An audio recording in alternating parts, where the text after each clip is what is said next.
రాత్రి మనం ఏమైనా చూసి పడుకున్నా, ఒకవేళ మంచిది చూసి పడుకుంటే మన మైండ్ కూల్‌గా ఉంటుంది. హారర్ థింగ్స్ చూసి పడుకుంటే సంథింగ్ డిఫరెంట్ వియర్డ్‌గా ఉంటుందంటారు కదా! Do you want to say about thought? ఏమైనా చెప్పాలనుకుంటున్నారా? So dreams are nothing but the manifestation of our subconscious mind. Okay, so అంటే మన ఆలోచనలు ఏ విధంగా ఉంటాయో మన కళల్లో కూడా చాలా వరకు అలాంటిదే వస్తూ ఉంటాయి.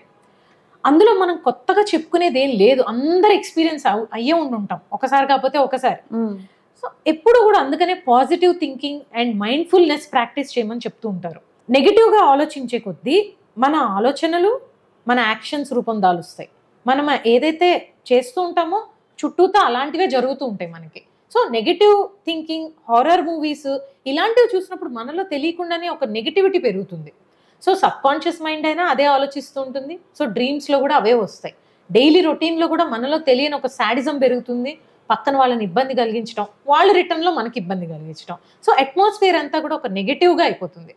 ఇన్స్టెడ్ ఆఫ్ దట్ ప్రశాంతంగా ఉండేది ఒక లైట్ మ్యూజిక్ వినడమో, లేకపోతే స్పిరిచువల్కి సంబంధించిన విషయాలు అవి ఆలోచించటమో, ఇలాంటివి చేస్తూ కనుక గుడ్ నోట్లో if we are ending that day, మళ్ళీ మనకి డ్రీమ్స్లో కూడా మంచి విషయాలే వస్తాయి. నెక్స్ట్ డే మార్నింగ్ కూడా మనం ఒక పాజిటివ్ నోట్ తోటి we will start the day.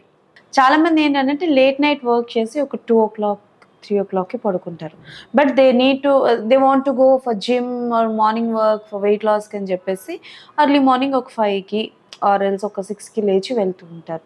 ఆ స్లీప్ టైం అన్నది వాళ్ళకి సరిపోతుందా? సో డెఫినెట్లీ అది సరిపోదు. సో బాడీ రికవర్ కాదు, బ్రెయిన్ అయితే ఇంకా ఎక్కువ డ్యామేజ్ అవుతుంది. సో వాళ్ళకి అలా చేస్తూ ఉంటే ఇప్పుడు ఎఫెక్ట్ తెలియకపోవచ్చు, బట్ ఫ్యూచర్లో న్యూరో డిజనరేటివ్ డిసీజెస్ అనేది చాలా త్వరగా వచ్చేస్తాయి. ఈ మెమరీ లాస్ కావచ్చు, పార్కిన్సన్స్ డిసీజ్ కావచ్చు, స్ట్రోక్స్ కావచ్చు. సో స్లీప్ సరిగ్గా లేకపోవడం వల్ల ఎన్నో రకాల నర్వస్ ఇష్యూస్ వస్తాయి. వాళ్ళలో తెలియకుండానే యాంగ్జైటీ డెవలప్ అవుతుంది, డిప్రెషన్ డెవలప్ అవుతుంది. So over a period of time sleep లేనితనం అనేది వాళ్ళ బాడీకి ఖచ్చితంగా ఎఫెక్ట్ చూపిస్తుంది. Better to plan. ఇప్పుడు సపోజ్ 2 o'clock దాకా వాళ్ళకి వర్క్ ఉంటుంది. నెక్స్ట్ డే మార్నింగ్ 7 or 8 తర్వాత ఉండే స్లాట్స్ పెట్టుకోవాలి జిమ్లో.